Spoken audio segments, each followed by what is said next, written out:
আসসালামু আলাইকুম। রোজার সময় হালিম খুবই জনপ্রিয় একটা খাবার। আজকে এই হালিমের রেসিপিটা দেখাবো একেবারে ভিন্নভাবে অথেন্টিক। এটা খেতে কিন্তু দোকানের হালিমের থেকেও অনেক বেশি মজা। এখানে আমি দিয়ে দিলাম পেঁয়াজ।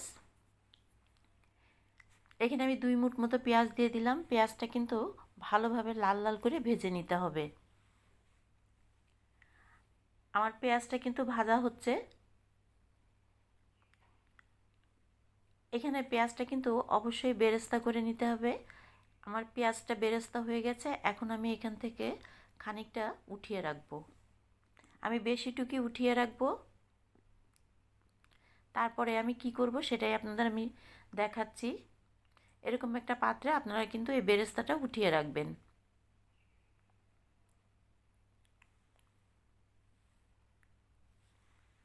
এখন আমি এখানে মাংস দিয়ে দিলাম। এখানে আমি 700 গ্রাম মতো গরুর মাংস নিয়েছি। এই তেলের ভিতরে যদি একটু ভেজে নেন তাহলে কিন্তু খুবই ভালো হয়। আর এখন আমি মশলাগুলোও দিয়ে দিচ্ছি।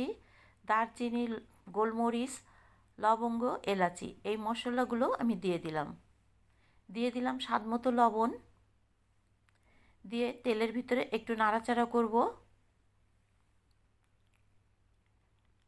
এখন দিয়ে দিলাম হলুদ, দিয়ে দিলাম ঝালের গুঁড়ো, 2 চামচ ধনের গুঁড়ো আর 2 চামচ জিরার গুঁড়ো। মশলার পরিমাণটা একটু বেশিই দেবেন গরুর মাংসতে। তারপরে দিয়ে দেবেন ভর্তি করে 2 চামচ আদা রসুনের পেস্ট। আমিও ভর্তি করে দিয়ে দিলাম।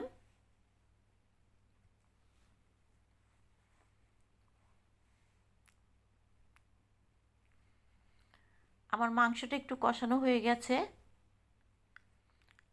এরপরে আমি এখন দিয়ে দিলাম আরেকটু কাঁচা পেঁয়াজ। মাংসতে একটু পেঁয়াজ না হলে ভালো লাগে না। দেখুন আমার মাংসটা কিন্তু খুব সুন্দর করে কষানো হয়ে গেছে, কিন্তু মাংস কিন্তু নরম হয়নি। এই মাংসটা কিভাবে নরম হবে সেটাও আমি দেখিয়ে দেব। এখন এখানে কিন্তু গরম পানি দিতে হবে। আমি 2টো তেজপাতাও দিয়ে নিয়েছি।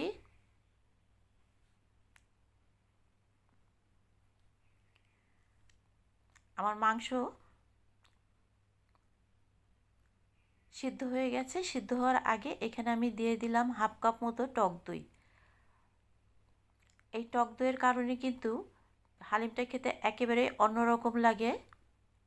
এখানে আমি হাফ কাপ মতো টক দই ব্যবহার করেছি। টক দইটা কিন্তু ভালোভাবে চামচ দিয়ে একটু ফেটিয়ে নেবেন, তাহলে জমাট বাঁধতে পারে।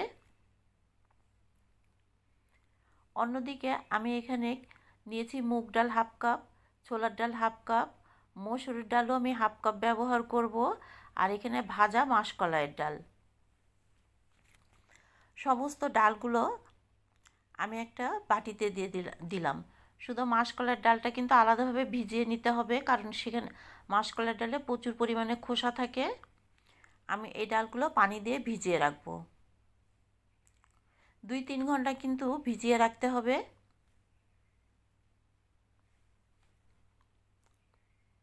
এখন আমি সেই মাসকলাইয়ের ডালটাও দিয়ে দিলাম। এরপরে খুব ভালোভাবে আরেকটু কষলিয়ে কষলিয়ে ধুয়ে নেব।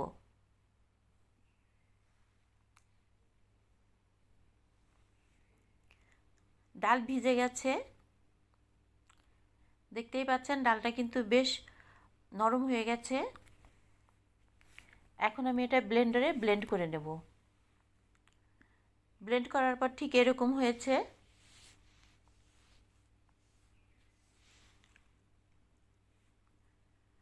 অন্যদিকে এই জয়ফলটা আমি ভেঙে তাওয়াতে একটু টেলে নিয়ে কিন্তু গুঁড়ো করে নিয়েছি।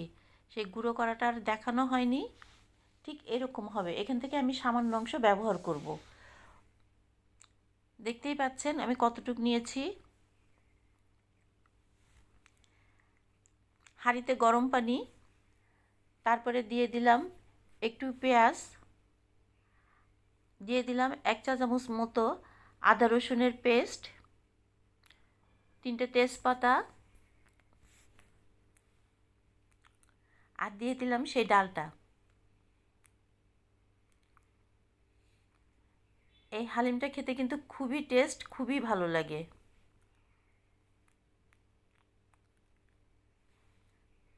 ডালটা দিয়ে কিন্তু একটু নাড়াচাড়া করবেন যাতে ডালটা জমাট বেঁধে না যায়, আর হিট কিন্তু কম রাখবেন, মিডিয়ামের থেকেও একটু কম রাখবেন।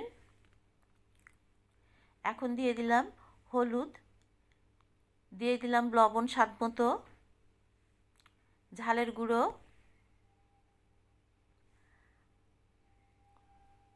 দিয়ে আরেকটু নাড়াচাড়া করতে হবে কারণ যাতে জমাট বেঁধে না যায়।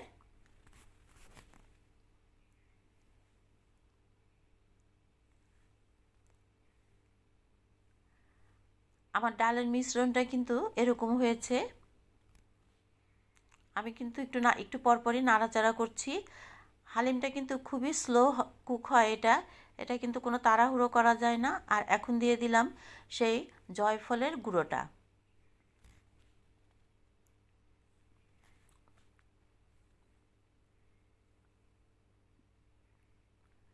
আমার ডালটা কিন্তু একটু একটু করে ঘন হচ্ছে, কিন্তু কোনো তাড়াহুড়ো করা যাবে না এই হালিম রাঁধতে গেলে। ঢাকনি দিয়ে ঢেকে রেখে দিলাম।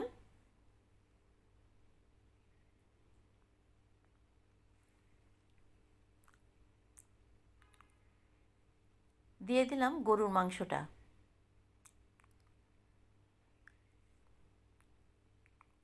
এই ডালের সাথেই কিন্তু গরুর মাংসটা নরম হয়ে যাবে।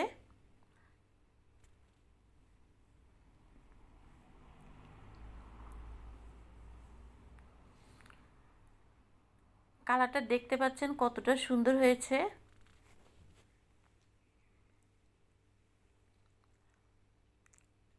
অন্যদিকে হালিমের জন্য আমি একটা বাগার তৈরি করব। দিয়ে দিলাম সয়াবিন তেল, আর এখানে দিয়ে দিলাম কয়েকটা দারচিনি, গোলমরিচ, এলাচি, আর এখানে দিয়েছি সাদা সরিষা। এটা দিয়েই কিন্তু এই বাগারটা দিতে হবে।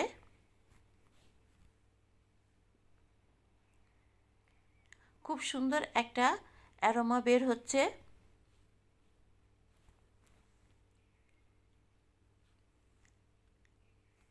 এখন আমি দিয়ে দিলাম সেই বাগারটা, আর উপরে সেই উঠিয়ে রাখা বেরেস্তা। তারপরে দিয়ে দিলাম সামান্য ঘি, আর দিয়ে দিলাম একটু সরিষার তেল। পরিবেশনের আগে একটু সরিষার তেল দিয়ে দেবেন।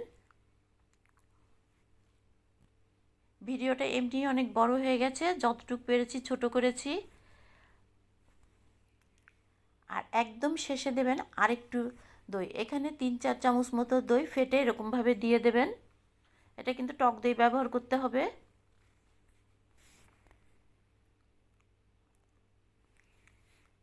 ডালটাও ঘন হয়ে গেছে, আর দেখতেই পাচ্ছেন কতটা সুন্দর হয়েছে। আমি টেস্ট করে দেখলাম আমার আরেকটু টক দই লাগবে, আমি আরেকটু টক দই দিয়েছি।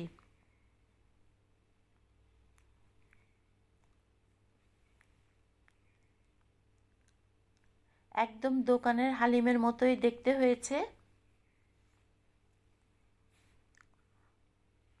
আমি একটা মাটির পাত্রে পরিবেশন করছি।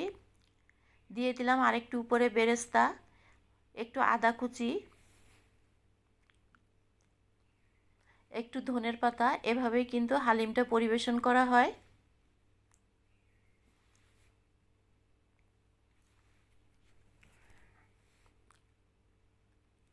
আর 1 পিস লেবু।